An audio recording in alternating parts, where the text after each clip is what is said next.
The work of climate scientists seems to fall on deaf ears. The ice caps may be melting, but charts and graphs about global warming tend to leave people cold. Perhaps scientists need better tools for talking about climate change with the wider public. This is where artists may play a part. We know the ice is melting, and we know that human action is causing that effect. And the scientists have said, look, you've got to change your community, you've got to change your complex societies. You know, there's a different way of telling that story, much more simple, and in a language that the public will understand and comprehend, and get emotionally involved with. That's the important bit. You know, it's like, you've got to care about these things emotionally, not just intellectually. David Buckland created Cape Farewell in 2001 as a way to bring artists and scientists together to examine the effects of climate change. The group has sent hundreds of artists on expeditions with scientists, most of them to the Arctic. The inquiry of the scientific method is not a lot different than the inquiry of the artistic method. Both rely on huge quantities of creativity to find solutions. Arts and science bring the two camps together much better. Participants are an impressive who's who of unlikely swashbucklers, including Antony Gormley, Rachel Whiteread, and Ian McEwan, who was moved to write the 2010 farcical novel Solar, based on his experience. Other work inspired by these expeditions can be seen around the world. Unfold, a traveling multimedia exhibition with work by 25 participants, was most recently in Beijing. In each case, the aim is to express the evidence of climate science in a way that is both moving and provocative. Grey ice.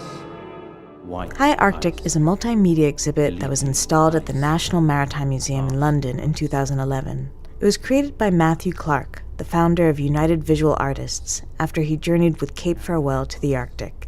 The idea was to create a sense of curiosity about man's relationship with the Arctic and that region of the world, because it's this faraway place that most people will never go to, so never have an actual kind of connection with it, which you need really to care about something. You need to kind of experience it firsthand somehow, or at least understand the issues surrounding it on a human level.